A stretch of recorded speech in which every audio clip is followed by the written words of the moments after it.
Welcome to the most listened to golf in the world, the Fairways of Life show, on air, online, and around the world, with the most candid interviews, unforgettable stories, taking you beyond the ropes. Here's your host, New York Times best-selling author, Matt Adams. Welcome into the Fairways of Life show, folks. Pleasure to have your company from wherever you are joining us. That is the canvas that will be hosting the Solheim Cup. Solheim Cup week officially upon us, and we're going to break it down. Check this out. United States Solheim player records. Lexi Thompson. This week, all these cups that you see noted here are inclusive of this week. 9-7-7 record, 2-1-3 in singles. Allie Ewan 3-8-1. Nelly Cordes 7-4-1. Megan Kang 4-3-3. You could see all of these records, which I'm going to be getting back to in a second. But look at the bottom. Team Cup experience 22. Okay, take us into the European side. Again, you can go through the individual stats. If we have time today, I'm going to do that. As you take a look at this, you could see that the European Solheim player records, look again at the bottom, team experience 37 compared to 22 for Team USA. So again, we say good day, one and all. It's a pleasure to have your company as we're trying to sort through. When you look at the stats, when you look at these teams to try to get a sense and an edge of who might have that edge in the Solheim Cup, it's really difficult. Now, you can go on this level and go, you know what? All you have to do is look at the last three. Europe has won 2, and the last one they drew in. It was a tie. That was a year ago. So from that standpoint, you'd look at it and go, well, the European Solheim Cup team clearly has the knowledge of the edge. There you can see it displayed in 19, 14.5, 13.5 because of that miraculous putt by Suzanne Pettersson, the captain again this year for their team. But she makes that putt and she summarily putter drops and says, I'm done. I'm retired. It was absolutely brilliant way to go out. 2021, you could see a 15-13 edge at Inverness. Again, balanced to Europe, and then a tie 14-14 the last time in Spain. So I'm sure there's a sense of unfinished business, in fairness, probably with both sides. And so from that standpoint, you could look at it and go, you know, Team Europe has figured out whatever the magic is that needs to be in order to close, in order to win. So what we did was we've put together a lot of numbers, just like I opened the show and showed you today, which was the individual performance, number of cups and individual performance for every member of both teams. And from that standpoint, I'm not sure if you've seen those stats before, 37-22 favoring Europe in terms of experience at the Ryder Cup, if you think that experience on that stage is important. Now, coming up in the program today, we're going to have a guest on that's had experience at the highest level. Jim Gallagher Jr. is going to join us, a 5-time winner on the PGA Tour, came second in the PGA Championship in 1992. He was third in the PGA Championship in 1991. He will be a part of our NBC Sports coverage of the Solheim Cup this week. But I wanted to have Jim on for a couple of reasons. One is that he's been on 2 USA teams, a Ryder Cup in 1993, they won. A President's Cup in 1994, the first ever President's Cup, and they won. And what's more, Jim went 3-1-1. And what's more to that President's Cup was contested on the same golf course that's going to be hosting the Solheim Cup this week, RTJ. So I want to talk to him about that, talk to him about the character of the golf course and more. But first, let's dig deep into these numbers. Once again, I'm going to bring Dom in here for a second because, Dominic, when we were talking about it this week, once you guys got into it, I didn't really know what to expect, I have to tell you, when you guys started to put these numbers together. I knew what information I was looking for. I wanted to know putting advantages. I wanted to know driving distance between the two teams, the records that we just saw, etc. Once you guys had a chance to put all this together as a body of work, which we will go through for you folks in a second here, Did anything surprise you in terms of what the data showed? Sorry, I'm eating my smoothie. Oh, Yes. Sorry. Yes, it's a healthy day today on the fairways of life. take your time. Yeah, I would say some things surprised me. Andrew, why don't you put up the putting stats? So, what you're going to look at here is the strokes gained putting numbers for every member of both teams over the course of the LPGA Tour season this year. So this is not like previous Solheim Cup experience numbers. This is from the LPGA Tour season. And there are a few things here that I would love to get your thoughts on, Matt. The first one and the most glaring one is if you look at those averages on the bottom, there's surprisingly very little difference when you combine everything together and look at it as a whole. That's interesting to me. The other side of it is the top and bottom heavy nature of it. I'm curious how the teams and the captains will work around that, because you can see on the bottom and tops of those lists the strengths and weaknesses on those teams specific to putting. How do you think you work around that as a captain, Matt? What I think is missing in the game of golf is a stat that I would call strokes gained clutch putting. So if you look at this graphic that you guys have up there right now, look at who's the bottom of the graphic for Team USA and Megan Kang, who has a winning record.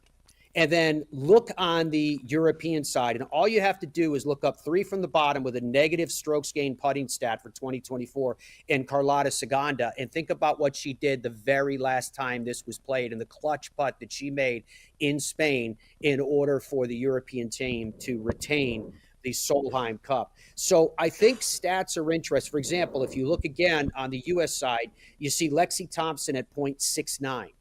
Positive 0.69. Now, I'm sure there's people that are hearing that, seeing that right now, and they're surprised with Lexi Thompson because they know of what they've seen from Lexi Thompson over the years where she has struggled on the short putting. But my contention would be that's because of pressure situations that a putting performance starts to change over the course of a tournament. So what this doesn't really show us is strokes gained clutch putting, and that's the variable in an event like this, because we hear all the time, the most important stat in these team competitions is putting. That's why Dom put this together. So you can see, does anybody have the advantage in putting? And the ever so slight advantage as a team average over a body of work of this entire season is slightly to the advantage of Team USA. Well, okay, if that it's been consistent, which I don't know if it has been over the last few years, but it's reasonable to assume that is close, then that would mean that the competition's going to have been close. Well, 1 out of 3 was. You could make an argument and say, you know, a roll of a putt here, a twist of fate over here, and the fact that Team USA has gone 0-2-1 over the last 3 Solheim Cups could be flipped the other way, and that's fair.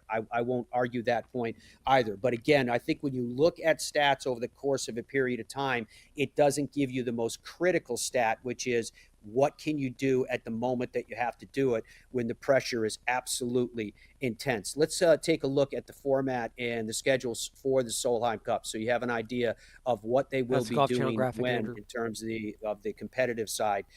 That involves day one, morning foursomes. That, for those of you that aren't familiar with the formal terminology, foursomes is alternate shot. In the afternoon, play 4-ball, which is best ball between the twosome. Day 2 on Saturday, same format, morning foursomes, again, alternate shot. And then in the afternoon, it will be 4-ball. There will be 4 matches in each session. And then day 3, they will be going to the singles matches. I want to go back to, if I may, the records of the two teams. I know I splashed it on the screen here when we opened up the show today, just to start to show you a comparison. But now let's dig into this just a little bit more. Solheim Cup team player records. You can see down the bottom, there are 2 rookies on the team. 22. Dom, I have to tell you again, when you're putting these numbers together, I was surprised in the disparity between Team USA with a collective experience of 22 Solheims compared to 37 on the European side. Did you expect it to be such a large distance between them? I did not, and that was the largest disparity that I saw when I was going through these numbers. That was the only thing that totally jumped out at me. Now you can see the way I've structured it there in the graphics. Seventh cup for Lexi, fourth cup for Allie. That's including this cup. So that means Lexi's played in 6, Allie's played in 3. Andrew, just quickly put the European team up there so people can see the difference. Look how top heavy the European team is in experience. This is Anna Nordquist's 9th cup, Charlie Hill 7th, Carlotta Saganda 7th, Georgia Hall 5th. It's very top heavy. And when you look at cup experience at the bottom, when you add up all of the cups that have been played in total from all the members on both teams, 37 to 22 is a very noticeable, sizable gap, Matt, in experience. It just is. Okay. Even though both teams only have 2 rookies each, there's just a gap in experience. There just is. It is interesting. And we've heard a lot about Robert Trent Jones and that it is a long golf course, a big canvas. Let's take a look at proficiency, driving, distance in particular off the tee and do a comparison here so we get a sense of, because we've heard time and again, well, the European side is longer.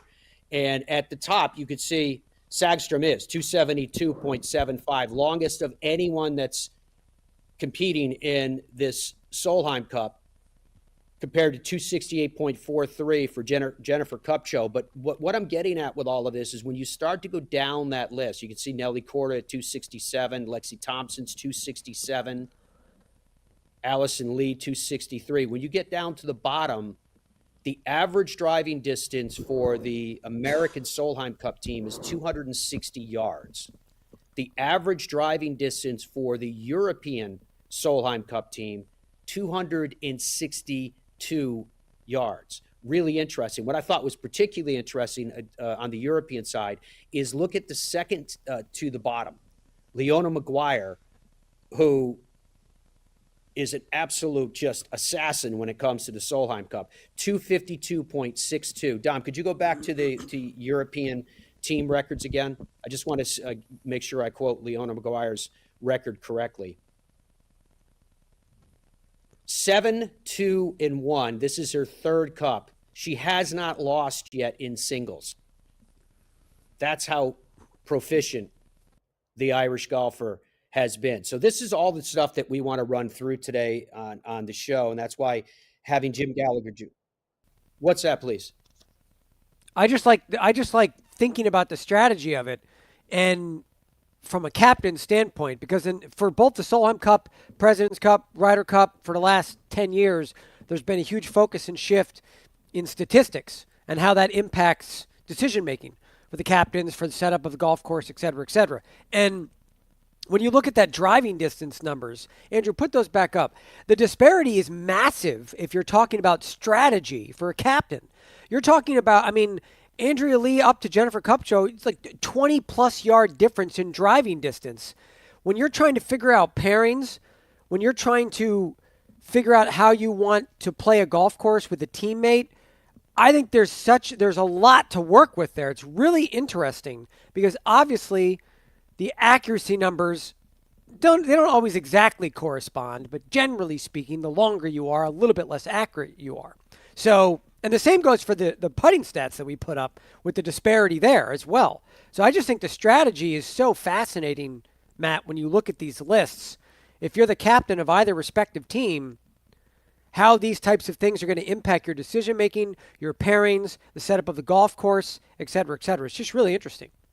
Well, absolutely. It comes down to if you're the captain, do you want to put out somebody that's kind of really steady off the tee, hits a lot of fairways, and gives your longer player who, as you said, probably is more wayward at times, but probably also has the ability to make a flourish of birdies when they can just wedge it onto the green. And so do you put kind of steady with flashy in the 4-ball?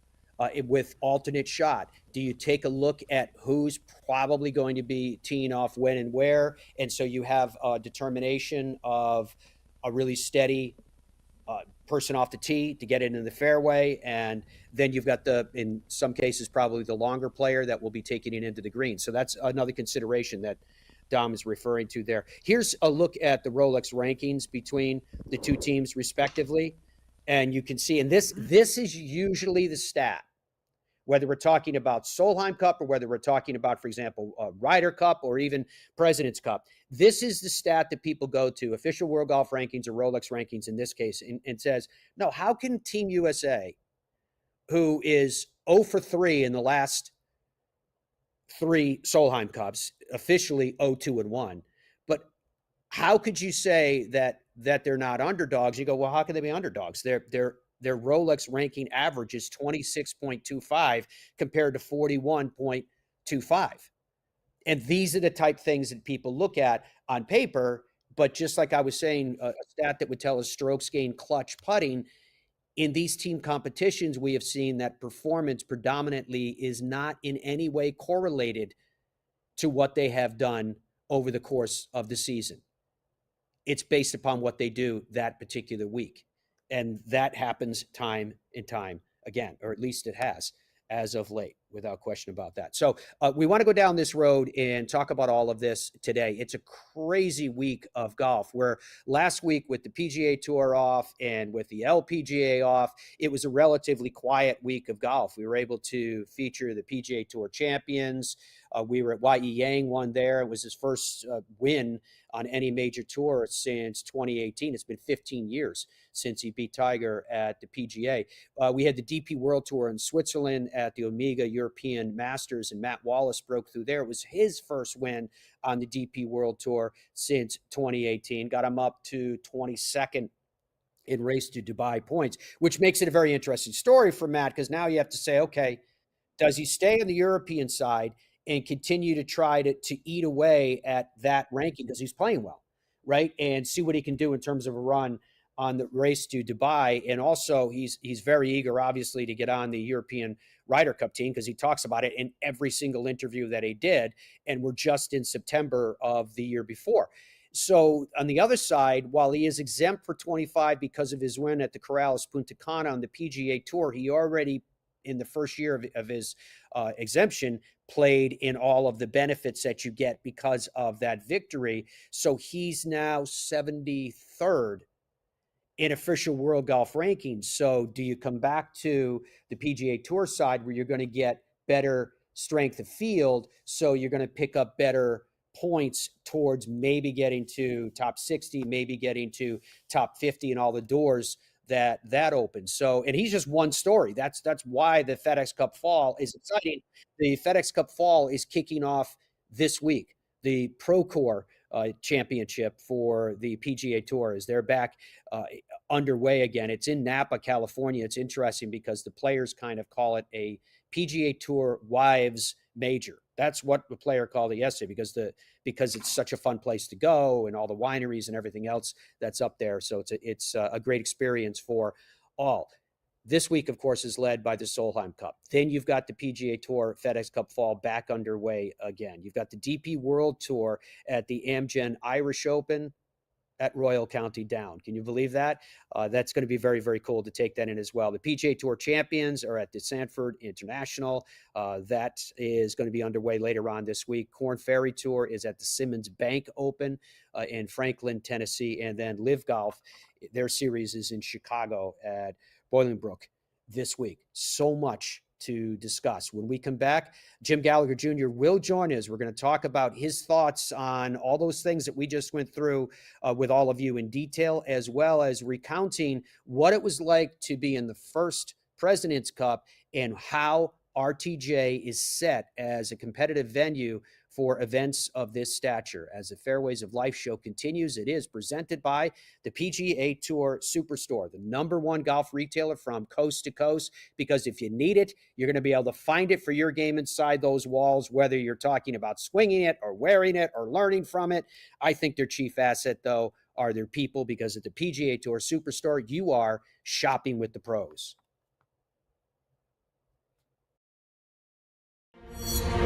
I got ball fit in 2000, went on a little run.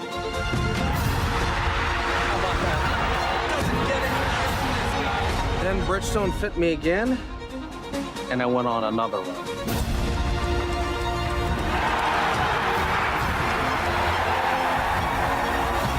just got fit again for the new Tour BX. The ball fitting's been helping me. Will it help you?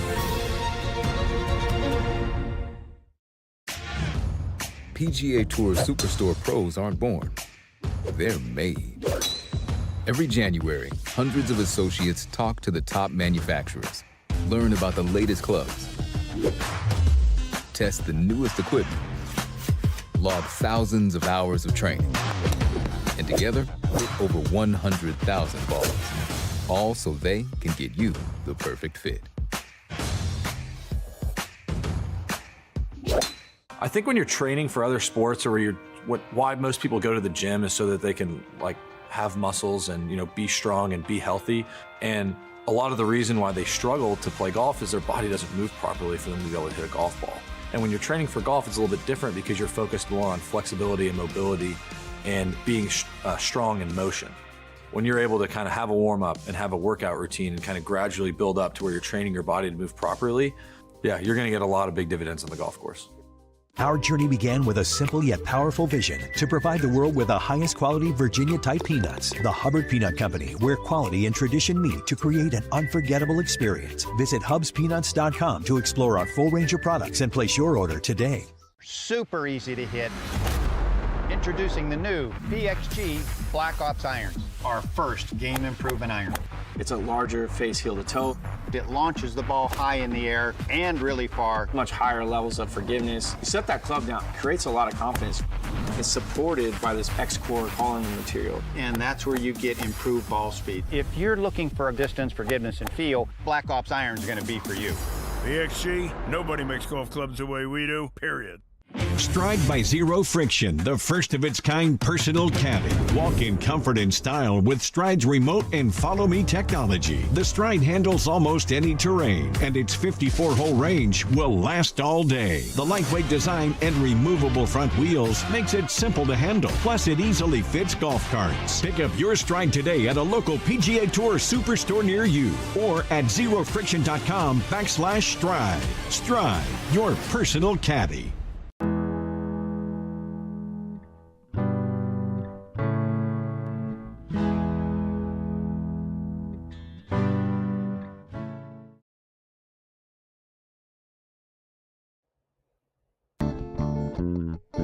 As we welcome you back to the Fairways of Life show, these shots, this course, RTJ, when you get these holes down around the lake, first of all, are so beautiful. This is a really challenging golf course. Jim Gallagher Jr. is joining us now. Jim's a 5-time winner on the PGA Tour. As I mentioned to you, he was second at the 1992 PGA Championship. He was third at the 1991 PGA Championship. Amongst his many impressive pieces of his CV, his bio, those 5 wins on the PGA Tour, to his credit, I think it speaks to his consistency in that he had 546 starts on the PGA Tour and he had 50 top 10s. Think about that percentage in terms of proficiency over the course of time it would take to amount that many starts on the PGA Tour. Jim was also a member of the 1993 Ryder Cup team. They won. He was a member of the 1994 President's Cup team where he went 3-1-1, and they won. And that was contested at this golf course. So we have a lot to go through with him, not the least of which is the fact that he is a part of our NBC Sports coverage of the Solheim Cup. Jim, thanks for joining us, my friend. It's good to have you on the program. The place where I was hoping to start with you was, given the fact that we're only a year removed from the last time the Solheim Cup was contested, because they want to get it back on track again in these even years. And we have the same captains in Suzanne Pedersen on the international side and Stacey Lewis on the USA side. How would you compare? How would you contrast those two personalities? Well, good morning. Thanks for having me. You made me blush on those accomplishments, but I really appreciate that. But completely different. Suzanne is feisty, impulsive. That's the way she played. That's the way she was a captain. There was a story last year, Friday morning, they were getting blown out. And she was kind of calm, not like feisty like she normally is. And they walked in between, slammed her hand on the desk, and was back. And they go, finally, she's back. And then you got Stacey, more of a chess player, a lot of data. She's kind of more strategy, kind of quiet. Both are extremely competitive, but the way they played is the way they kind of captain, and I think that's what's been fascinating. And the teams are very similar. There's a few players, different players on both sides, but last year that went down to a tie, an amazing finish with Saganda in Spain at home. I mean, Cinderella story right there. Couldn't have drew it up any better than it was. So it's going to be fascinating to see how these two go at it. And it's been close. This is my fourth one. I didn't get to go to Spain, but I did cover it from the studio last year. But I love being there. It brings back the memories of, as you mentioned, the Ryder Cup, the President's Cup. First tee scenarios are completely different. It's a lot of pageantry, a lot of chance, a lot of excitement. And I think for the rookies, and you mentioned that Europe's had a lot more experience, and most of that is in 2 or 3 players, is that feeling when you get up there and you come through that tunnel. It's overwhelming. It's like, oh my, what have I gotten myself into? But I think once you get out on the golf course, everything becomes normal. The interesting part is the first couple of days is you've only got 4 matches, so people are all bunched up. It's pressure like nothing else. And for these women, they've worked hard to make these teams. They're very evenly matched. There's some stats that you can break up, but all in all, it ought to be a great battle. I want to get into the details in just a little bit, Jim, about your experience relative specifically to the President's Cup, because that 1994 President's Cup was the first one. And I think sometimes people forget about that was the first one that was contested. So we will circle around to that, but I want to touch on numbers again. You just saw the results of the last 3. The United States is 0-2-1.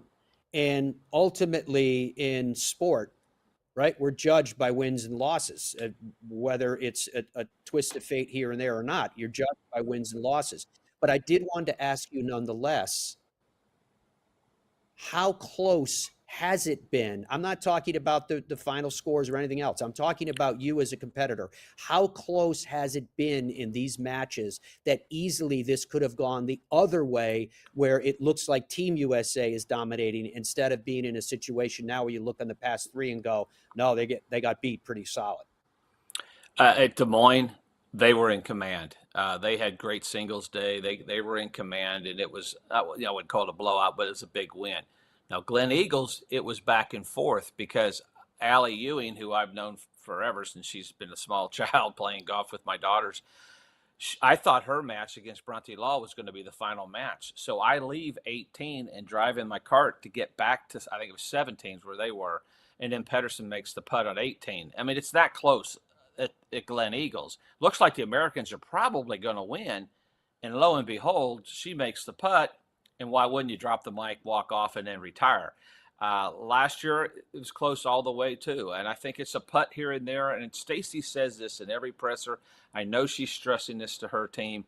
Every point, every half point means something. And it's something I tell college kids, a story that happened to me when I was at Tennessee. We won the SEC my freshman year. The next year, we're playing against Auburn. I didn't feel like my score was going to count. Maybe I took some chances I shouldn't have.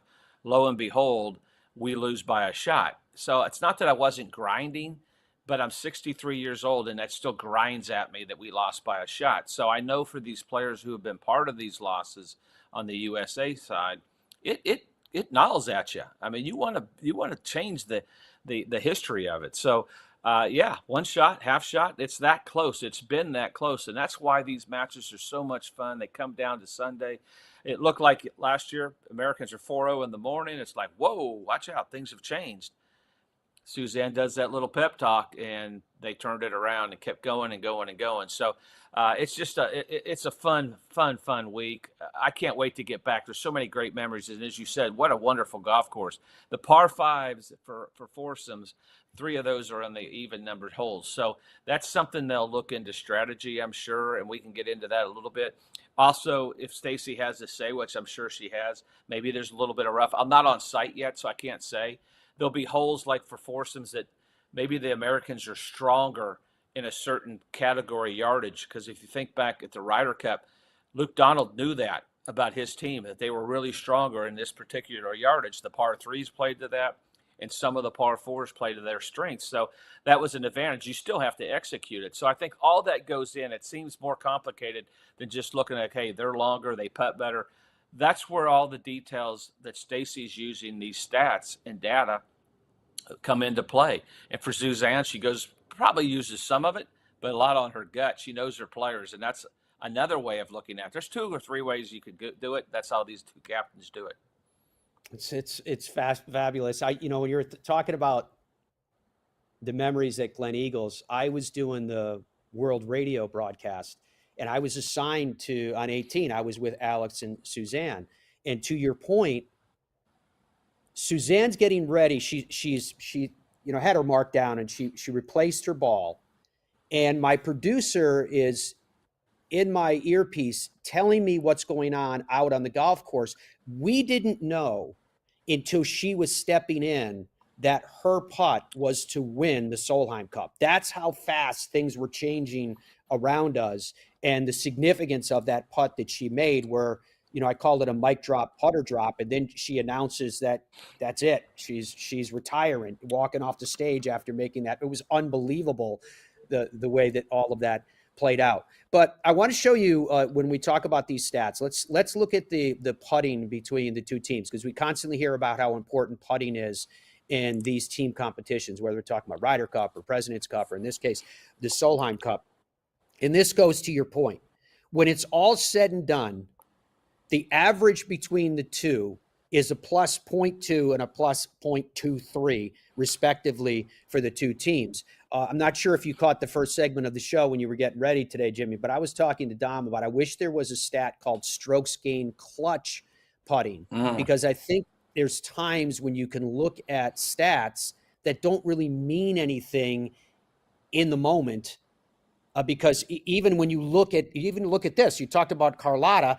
She's 3rd from the bottom in terms of proficiency in putting, and I realize it's a hair's difference sometimes, but she's 3rd from the bottom, and yet she made that putt at the last that was clutch in Spain that you referenced earlier. But so from that standpoint, the game almost seems to me like we're missing a stat somehow that shows the people that have the ability to make the putt that they need to make at the time they need to make it, at the height of pressure, or in terms of how much is riding that's on this particular one. Does that make sense?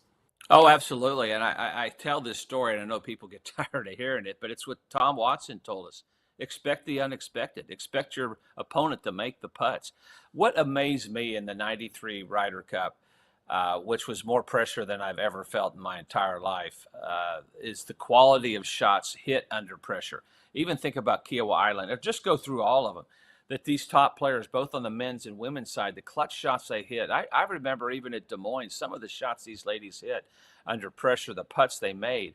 It's like you have this out-of-body experience. Things change. You get so uber focused that you forget about everything else. I wasn't having a great year when I played in the 94 President's Cup, but that week I found a way to get fired up and dig down deep and get my concentration back. You talk about Matt Wallace at DP World Tour last week. Same thing happened to him. Even Y.E. Yang making the putt on the last hole. It just, these guys and gals, when they make those key putts, they focus in, and it's total. It's like every shot you come in there, the decision making becomes easier. It becomes second nature, and I think that's why they practice for hours and hours and hours. And for the people to be able to execute, it's phenomenal. You look at quarterbacks in the NFL or college football that make those last second runs with no time left to make the pass, the guy makes the catch. That's the beauty of sports. That's why we love it, and I think that's what makes this competition so unique. The biggest thing in women's golf, hands down. We're going to learn more about the golf course right after this break, folks, and we're going to talk to Jim about his experience on that golf course competing in a President's Cup, which, again, he went 3-1-1, so he certainly has the platform to talk about what happened then. So a step back in time as we compare it to what's about to happen at RTJ this week as the Fairways of Life show continues right after this. In Ireland, golf is more than just a game. Come and experience our world-famous links courses and our world-famous Parkland courses. all set alongside world-famous scenery.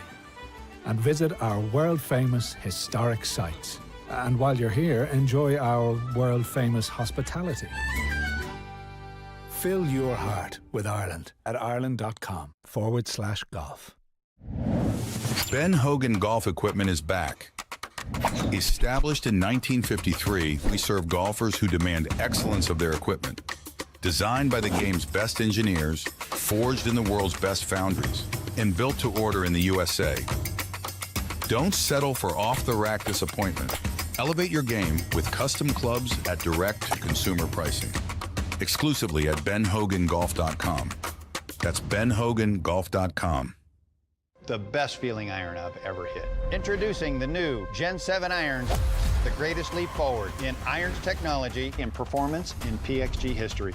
Our new quantum core material explodes off the face. Are you kidding me? The Gen 7 irons deliver groundbreaking new levels of forgiveness, speed, distance, and feel. That's what I'm talking about right there. Look at that trajectory. Just phenomenal. Gen 7. It doesn't get any better. PXG, nobody makes golf clubs the way we do, period. Baseball? Nah. Football? Done it. I think I'm gonna go after PGA Tour. Playing on the PGA Tour is not easy.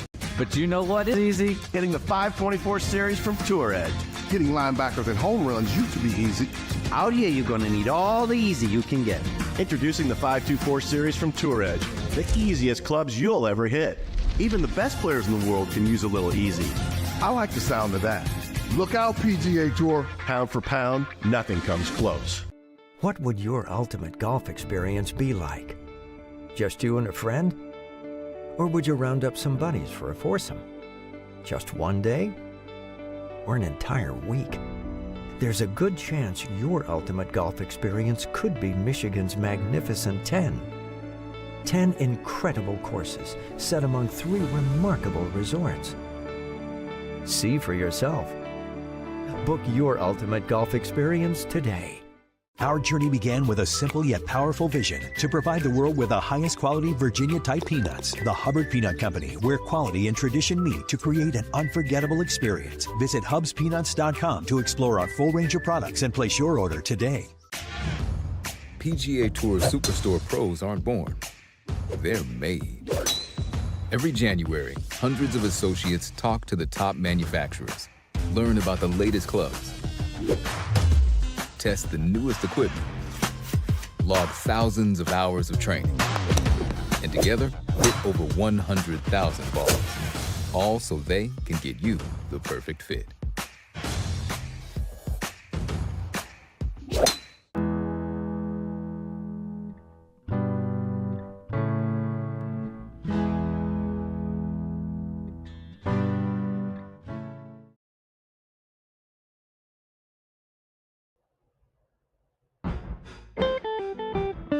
So that was from last night, the U.S. Solheim Cup team having dinner, and President Obama stopped by to hang out with them, which is really very, very cool. Jim, you must have visited the White House after victory for Team USA. Well, we for the Ryder Cup, President Clinton had us in the Rose Garden. Actually, we went in the Oval Office. That would never happen today. Sat in the chair, did all that stuff. But during the President's Cup, we actually had dinner at the White House, which was one of the coolest things I've been ever happened to do. Whether you're Republican or Democrat, you're an American when you get down to it, and that's what it's all about. And that's the beauty of this event for the Americans being so close to our nation's capital. In the patriotic part, I saw also they went to the Pentagon yesterday. So Stacey, I'll have some cool things for them to do to kind of, and that's the thing Sissy and I were just talking about. We went to the Australian Embassy. I think we had dinner there too. So, I mean, the cool things that can happen and the experiences off the golf course make the golf course, that's kind of back to the normal stuff. But those off the golf courses experiences really make that for a memorable week or two for some of these ladies. It'd be good the first one. For some of them, they've been doing it a while. So it's really a fun week for everybody. When you have dinner at the White House, do they give you like a mini menu of what you want to eat? Or is it like the president feels like pasta tonight, that's what we're having? I can't remember. I think we may have had an option, but this is a funny story. I remember Paul Azinger sitting and goes, this could be a fork or a knife from the 40s or the 50s. And I said, well, do not put it in your pocket and walk out of here with it. I can tell you that. But, but the coolest part was going in the Oval Office. I mean, it was so much different back then. But to sit in the Oval Office, I mean, people think you're not telling the truth. It's true. I actually sat in a dugout at Wrigley Field with Ray Knight when he was the manager of the Reds. I sat up and dressed up in a Reds uniform. So those are the things golf does. I mean, I know I'm getting off the trail here, but those are the things that I've experienced in my life that are so cool that golf is, for a kid for growing up in Indiana that now lives in Mississippi, would have never dreamed of being able to do those things. But because of golf and this great game, I've been able to experience those things. And only once, for President's Cup and Ryder Cup. But it's just it's an amazing experience. And I hope the players are able to take it all in and sit back, win, lose, or draw, and say, what a great experience. When you win, obviously, it's a much better experience. Well, your experience on that 1994 President's Cup team. Hale Irwin was the playing captain. He was 49 years old. Paul Azinger was the assistant. Jeff Baggert, Tom Lehman, Corey Pavin, John Houston, Lauren Roberts, yourself, Scott Hoke, Davis Love III, Fred Couples, Jay Haas, and Phil Mickelson, as we're watching some video from the experiences that you had out there. What do you take away when you look back on that 1994 President's Cup? Just the experience of playing and being on a winning team at the Ryder Cup and beating Seve made that week so much more fun and easier for me to be able to handle the nerves. And I made putts. I mean, you talk about clutch putts. Of course, I left that one short. But, yeah, it just the putts I had to make. I've never played foursomes until that week, and I played with Davis. The first shot you hit, we were one down going to 18. I hit 7-iron in there close. Hale Irwin was our playing captain. But the coolest thing is Paul Azinger was coming off. He was actually the vice captain, but he was really making a lot of the decisions. Hale was obviously making the final decision, but he was a big part of that. So it was a team that I just loved being around, and those are friendships that every player will have the rest of their lives. I think of working together now with John Cook, when we do Golf Channel shows and NBC shows. I mean, it's a friendship I'll have forever with those other 11 guys for the Ryder Cup. The same with the President's Cup. I look back and I look at letter that Tom Watson wrote me saying, what a great week. Your future's bright. You're going to be a great player. It's things like that that make you want to keep working hard and know that all the hard work and the hours you put in paid off. But what an experience. I just had so much fun there. And I just think because I had success at the Ryder Cup, it made the President's Cup a lot more fun. And I love competing. I miss that part of it. I don't miss playing poorly, but I do miss competing. How will the venue be for this year's Solheim Cup? Based on your memory, how does it set up for foursomes and four ball? And does it have an advantage one way or another to one team or the other? Well, I went back and looked and tried to remember, and I was like, wow, no wonder I loved it. A lot of the tee shots on some key holes were left to right tee shots. And I loved that part of it. It had some movement, but it's a beautiful golf course, as you mentioned. There's some key holes. You get on the water at 9 and 10 and 11. You just see those holes right there. But even the holes that kind of moved from right to left, and we're looking at the par 3 ninth downhill, that kind of required a shot that moved right to left. But because there's enough room for me to start it on the left side, I was able to play even the dogleg left par 4s and some of these par 3s. But I just think if there is rough, that'll come into play for the Americans because they drive it probably a little bit. Or they do drive it straighter, but length is a big deal. So for the Europeans, especially in foursomes, take advantage of those par 5s. But I think the Americans will be used to the grass. Lauren Coughlin, who's from Virginia, I mean, that's going to be such a cool week for her. Even though she's a rookie, look how well she's playing. The Americans have been playing better as a team, really, than Europe has, kind of for the most part. But everything changes once they get on the property. But I think it's going to be fun. For the Americans, the keys are you got to get the crowd involved. You've got to get the American fans on their side. It makes such a big difference in momentum. Not that it defeats the Europeans, but it just kind of helps you and motivates you. Not that you need it, just that little extra plus, like having a 13th person out there. What I would tell them is, hey, do your job. Make the putts when you got to do it. Win your half point. Win your point. Those are the things you have to do. And I just think that it's going to be fun. I know Stacy's done everything to be ready for this, to kind of see what did I maybe miss in the last one. And for Suzanne, she goes, we want to win 4. You don't need much more, motivation than that. These players all know how to get it done. And like I said, I can't wait to watch. I think I'm covering match 3 most of the time and throughout the day. So depends where that falls in. Fascinating to see who gets paired together and how they can handle the pressure and showcase their skills. They have incredible skills, and they're going to be able on display this week. Yeah, there's no doubt about that. If we take a look at the 2 respective sides relative to their world rankings, this was something, Jim, that just before you came on, I was doing this comparison of, because you always have the conversation in these team events. It happens. It's in the media circles. Which team is the underdog? And usually, whether we're talking about Ryder Cup, President's Cup, Solheim Cup, the Ryder Cup and President's Cup, of course, the comparison is to official world golf rankings, where Team USA has a distinctive advantage relative to.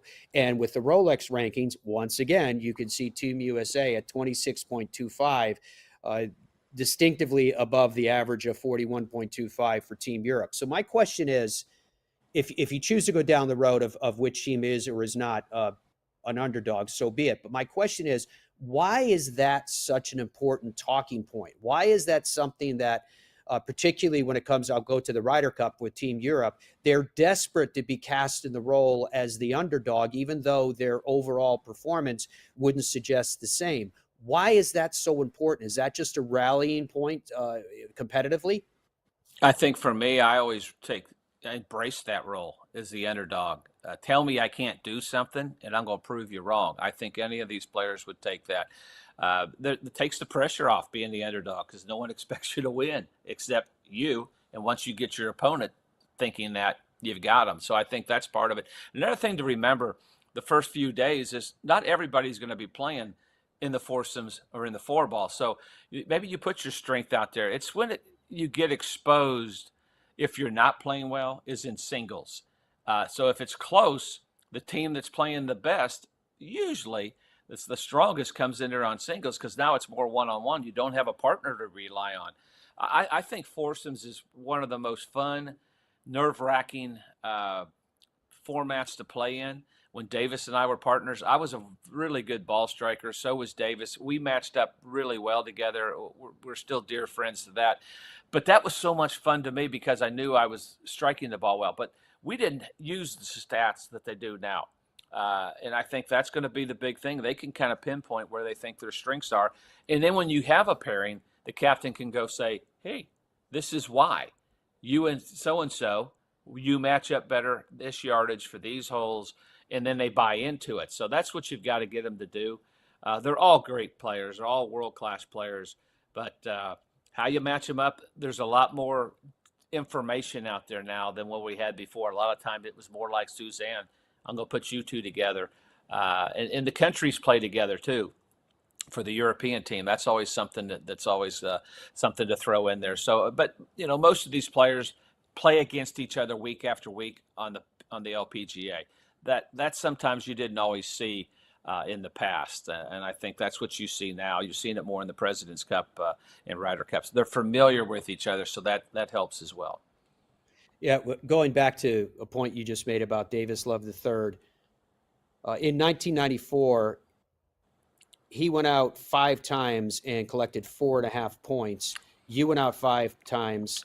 Your record 3-1-1, his record 4-0-1. You collected 3.5 points. You were second only Davis Love III that year in total points earned. But I don't want to let you off the hook on something else that you mentioned. You mentioned the fact that being cast as an underdog, being doubted, is something that motivated you. Can you give me an example, Ryder Cup or Solheim Cup, something prominent when you knew that you were doubted and that just caused you to go, you know what, I'm going to prove something here?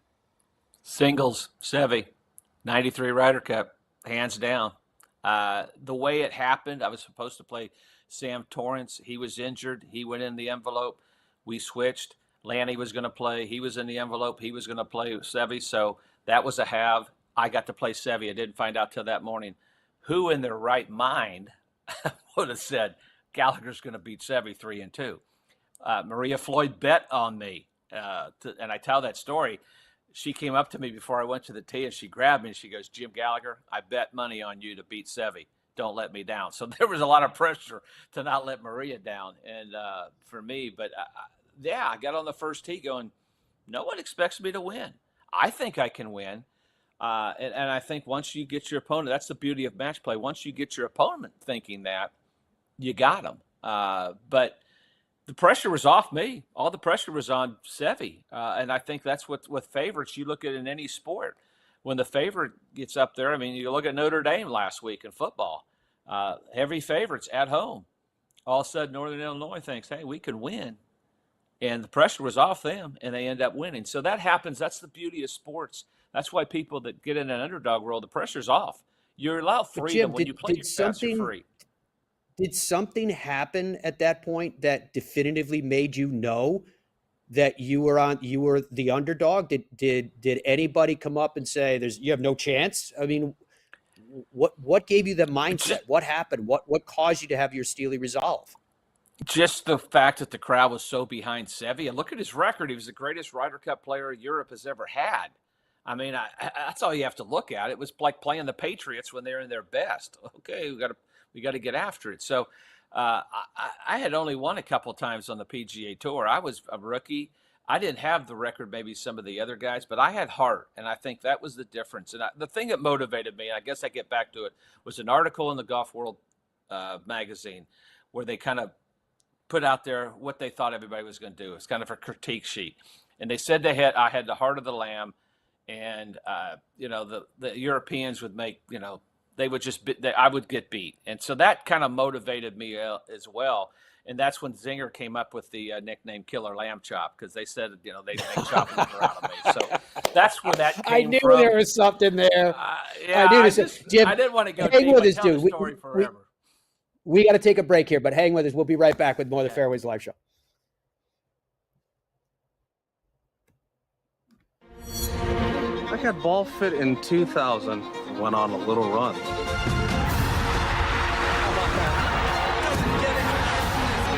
Then Bridgestone fit me again, and I went on another run.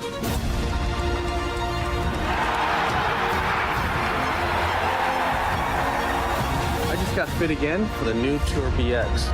The ball fitting's been helping me. Will it help you? What would your ultimate golf experience be like? Just you and a friend? Or would you round up some buddies for a foursome? Just one day? Or an entire week? There's a good chance your ultimate golf experience could be Michigan's magnificent 10. 10 incredible courses set among 3 remarkable resorts.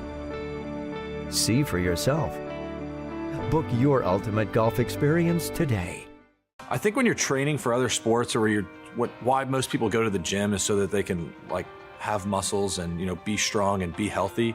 And a lot of the reason why they struggle to play golf is their body doesn't move properly for them to be able to hit a golf ball. And when you're training for golf, it's a little bit different because you're focused more on flexibility and mobility and being strong in motion.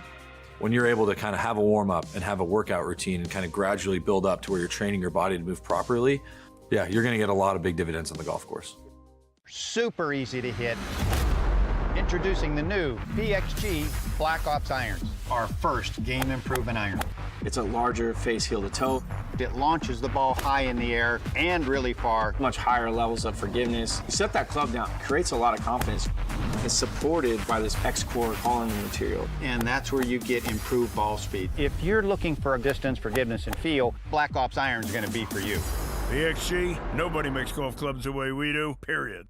Stride by Zero Friction, the first of its kind personal caddy. Walk in comfort and style with Stride's remote and follow me technology. The Stride handles almost any terrain, and its 54-hole range will last all day. The lightweight design and removable front wheels makes it simple to handle. Plus, it easily fits golf carts. Pick up your Stride today at a local PGA Tour Superstore near you or at zerofriction.com/Stride. Stride, your personal caddy. Every January, PGA Tour Superstore pros meet every manufacturer, learn about the latest equipment, log thousands of hours of training, and together hit over 100,000 balls. all so they can get you the perfect fit.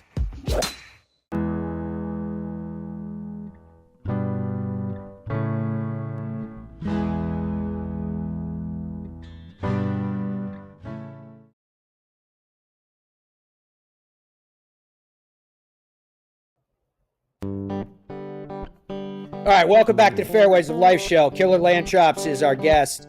So, Jim, before we get to the top of the hour, we're really close here. We have 6 President's Cup team members, 3 on each team respectively, playing this week at the start of the FedEx Cup Fall. How important do you think that is? And I'm saying that relative to, because before the last Ryder Cup, there was some talk about some top American players took a lot of time off. Maybe they lost a little bit of their competitive edge. How important is it to keep that competitive edge heading into a President's Cup? I think it's huge. I think it's the most important thing to do to keep that edge up. You don't mind a week or so off, but you start getting 2, 3, 4 weeks off, you lose a little of that edge. You get it back by the end of the week, and that's what happened over in Italy with the USA. They started getting it back together, but I think they weren't quite as sharp. But I think it's important to play. It's a little different grass and everything, but I think it's so important. Sorry, my daughter was calling me. So important to get that. So I think it's important for them to be playing. Cool, man. Hey, safe travels to you. We're very much looking forward to your work as part of NBC Sports at the Solheim Cup. I can't wait for it to get started. Me too. I'm looking forward to it. All right. Thanks for your time, Jimmy. Thank you, folks, for your time as well in the Fairways of Life show. It is always a pleasure. We are so pumped for all the golf that's happening this week, especially the Solheim Cup. Bye for now.